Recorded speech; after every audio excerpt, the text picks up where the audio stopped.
कथाओं में ये प्रसंग नहीं आया। आज बीकन गांव की हरिहर्ष महापुराण में ये प्रसंग आया है। तो जितने लोग आस्था पर सुन रहे हैं, जितने फेसबुक यूट्यूब पर सुन रहे हैं, इस प्रसंग को थोड़ा ध्यान से सुनना मेरी माता।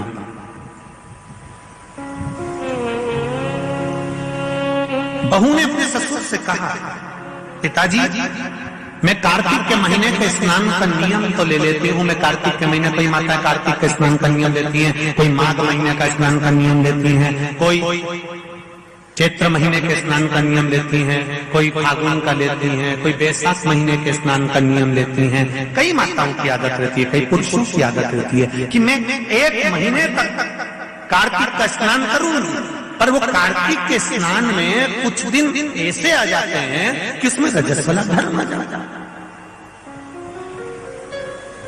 अब वो रजो धर्म आ गया, रजस्वला धर्म आ गया, तो उस बीच में उसका नियम पूरा हुआ कि नहीं?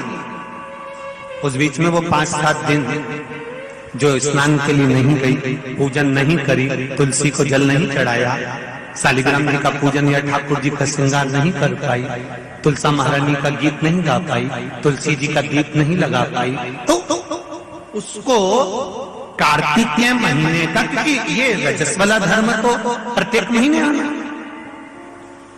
नारी के लिए रजो धर्म तो हर महीने प्राप्त होना, तो हर महीने अगर रजो धर्म आना है तो कार्तिक महीने का फिर नियम पूरा कैसे हुआ? फिर नारी का नियम कैसे पूरा होगा? फिर नारी तो फिर नियम टूट गया, नियम टूट गया तो उसको कोई फल नहीं मिला। तो बहू ने अपने ससुर से कहा, एक साहूकार से, साहूकार की बहू ने कहा, ससुर जी मेरे मन के संशय को मिटा दो, मैं कार्तिक का स्नान करना चाहती हूँ, और उस कार्तिक के स्नान में सबसे बड़ी अगर विघ्नता आती है तो मेरे 7 दिन 5 दिन जो रजो धर्म के जाएंगे, वो रजो धर्म में मेरा नियम टूट जाएगा। उस नियम को पूरा कैसे किया जाए?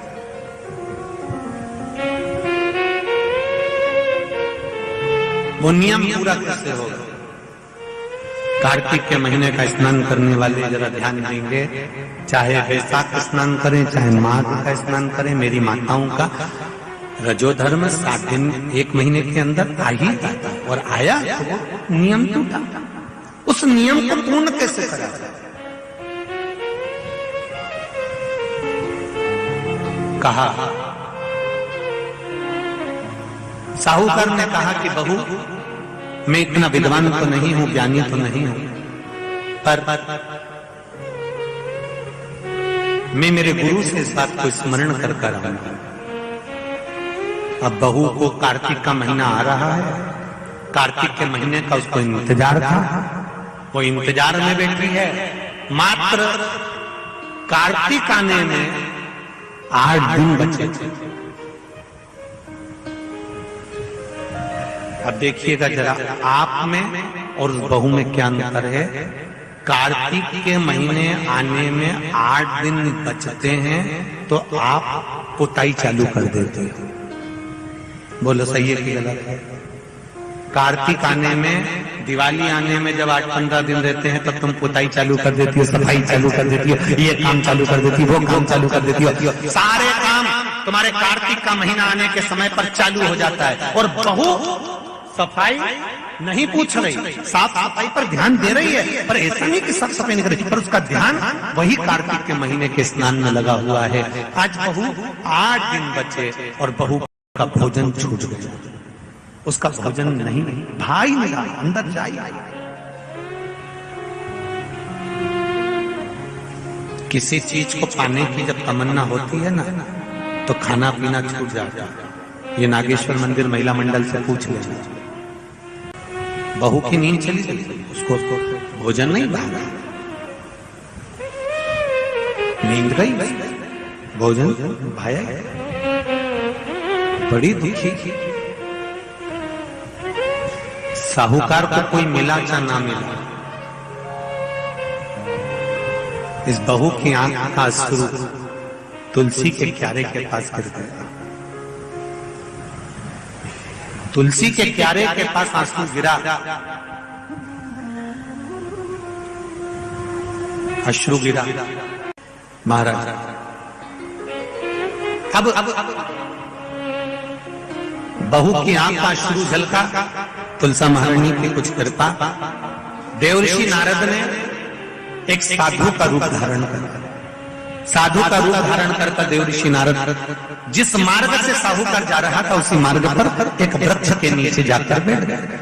वृक्ष के नीचे बैठे और बैठते ही साहूकार ने देखा कि बहुत पहुंचे हुए बाबा लग रहे हैं, चंदन का तिलक लगा है, कंधे पर यज्ञोपवीत पड़ा हुआ है, बड़ी बड़ी जटाजूट है, मुख पर कुछ तेज पुंज है, बड़ा प्रकाश दिख रहा है, रुद्राक्ष की गले में माला पड़ी हुई है, हाथ में तुलसी की माला धरी हुई है। और साहूकार ने जाकर हाथ जोड़कर निवेदन करा, बाबा जी, ओ बाबा जी, मेरे मन के संशय को मिटा दीजिए। बाबा जी ने पूछा, क्या बात है बाबा? साहूकार जी बोले, मेरे बहू के मन का संशय है। नारी जब कार्तिक के महीने का स्नान करती है, या माघ महीने का स्नान करती है, या वैशाख महीने का स्नान करती है, या चैत्र महीने का स्नान करती है, नारी जब पूर्ण एक महीने का स्नान करती है तो बीच में जो रजस्वला धर्म आ जाता है, नारी 5 दिन 7 दिन जो काम नहीं कर पाती है, वो रजो धर्म के समय पर, रजस्वला धर्म के समय पर उसका 1 महीने का नियम खंडित हो जाता है। तो वो खंडित हुआ नियम पूर्ण कैसे हो, उसका वर्णन आप मुझे बता दीजिए। वो नियम मुझे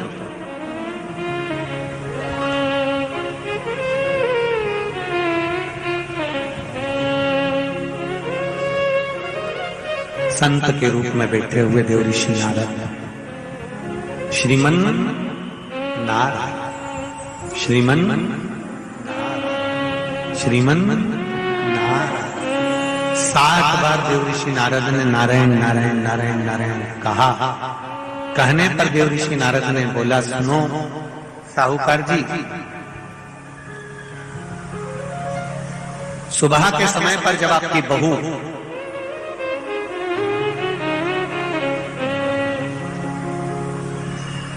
मंदिर की ओर जाए तो उसको इस मार्ग की ओर लेकर आना। मैं आपको ज्ञान उपदेश दूंगा और वो ज्ञान उपदेश आप बहू को श्रेष्ठ दे पाए ना दे पाए, वो बहू सम्मुख में बैठकर सुनेगी तो उसको प्राप्त होगा। ये देखो वही कथा आ गई। आप खाओगे आपका पेट भराएगा, आप सुनोगे आपका कल्याण होगा। बेटों बेटियों को लेकर आओ, बहुओं को लेकर आओ, बच्चों को लेकर आओ, उनके सुनने से उनका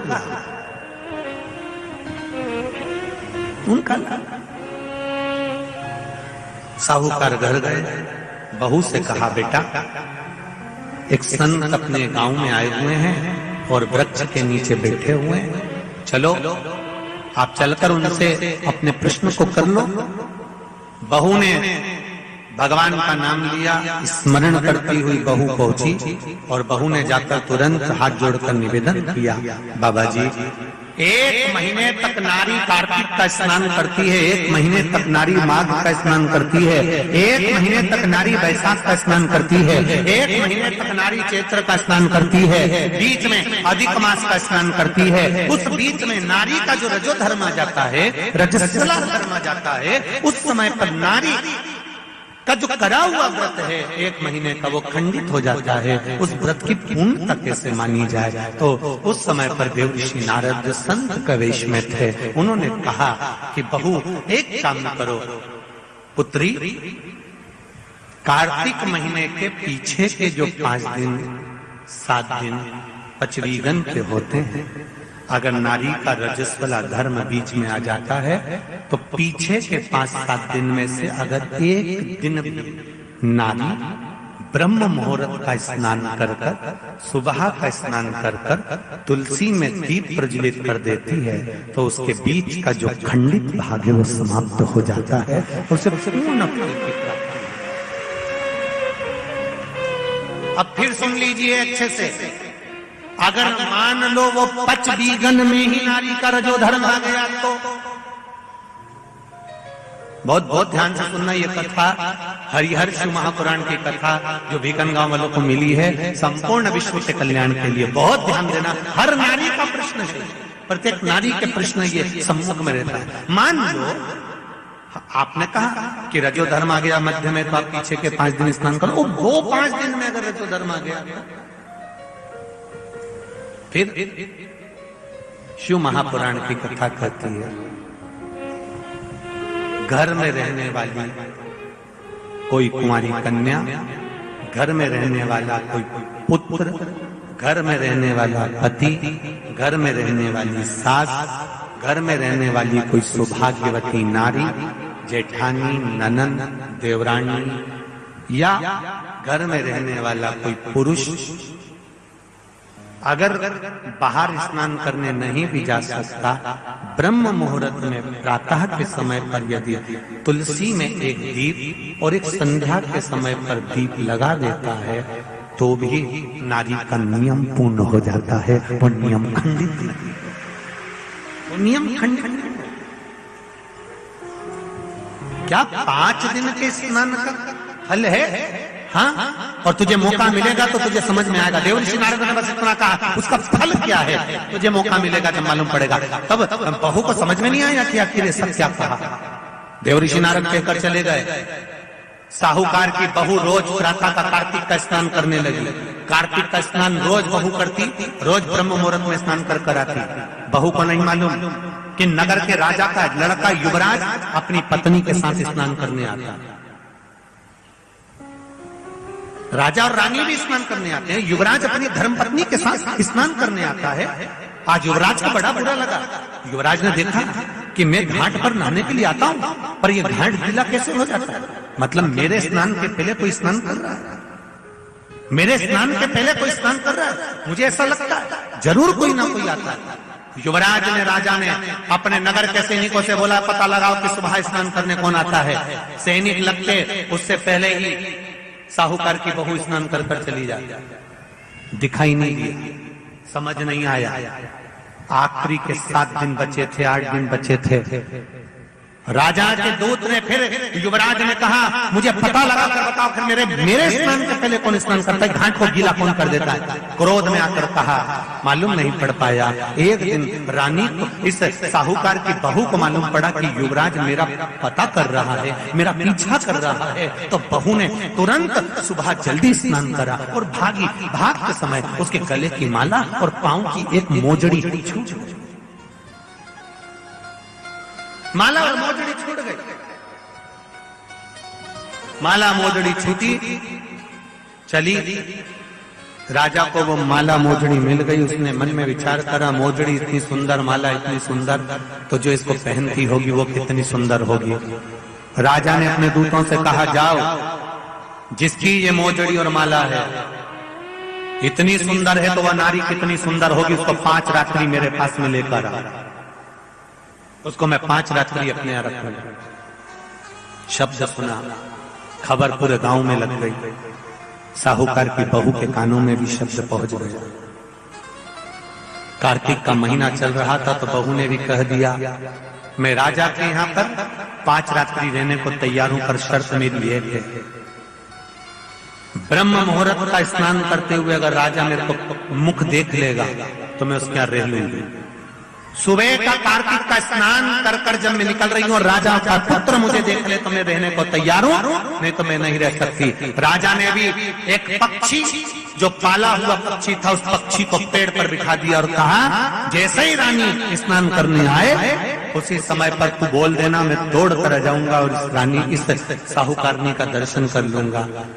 जब साहूकारनी सुबह के समय पर स्नान करने चली तो देहली पर द्वार को छोड़ते समय प्रणाम करते हुए कहती है, हमारे भारत की सभ्यता, भारत की भूमि की संस्कृति, पहले की माताएं जब मायके से ससुराल जाती थी या ससुराल से मायके आती थी तो जिस तांगे में, जिस गाड़ी में, जिस बस में, जिस टैक्सी में भी बैठती थी उसके भी पांव पड़ती थी, उसको भी प्रणाम करती थी। बोलो जी जीजिए, सही है कि गलत है?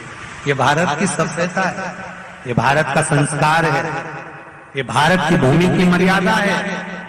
जिस भूमि पर से जा रही, ससुराल से मायके जाएगी तो जिस बस में जाती थी उसके पांव पड़ती थी, बैलगाड़ी में जाए, टांगा गाड़ी में जाए, घोड़ा गाड़ी में जाए, उसके पांव पड़ती थी। घर से निकलते समय प्रणाम कर कर जाती।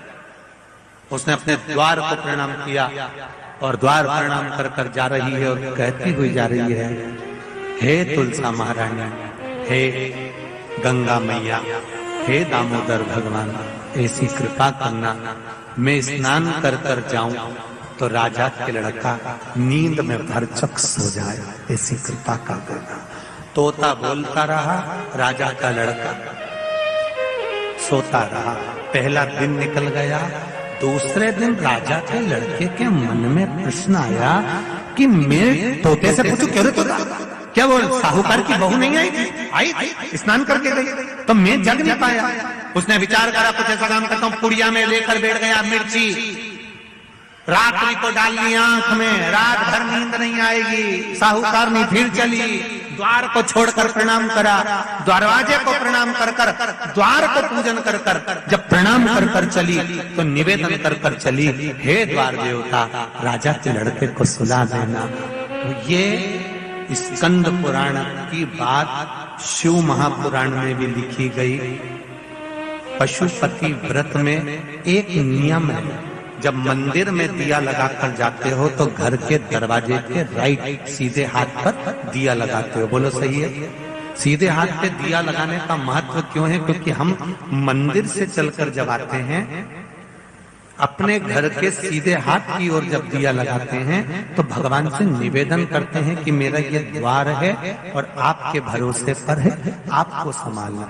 दूसरे दिन उसने मिर्ची डाली राजकुमार ने, तो भी उसकी नींद लग गई। तीसरे दिन उसने अपने शरीर पर कट लगा लिया, किसकी जलन होगी तो नींद नहीं आएगी, मालूम पड़े तो भी नींद आ गई। चौथे दिन उसने आगी जलाकर बैठ गया तो भी नींद आ गई।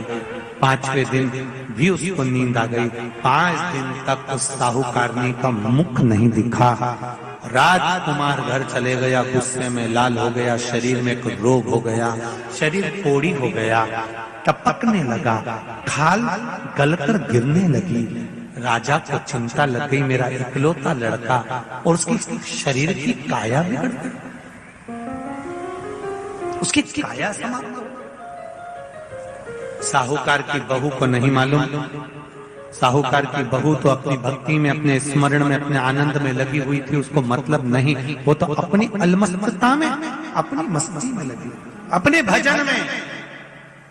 5 दिन जो मिले हैं भगवान की भक्ति के, उसमें डूबी हुई है, उसे कोई मतलब। तुलसा जी का आराधना करे, तुलसी जी का पूजन करे, तुलसी जी का स्मरण करे।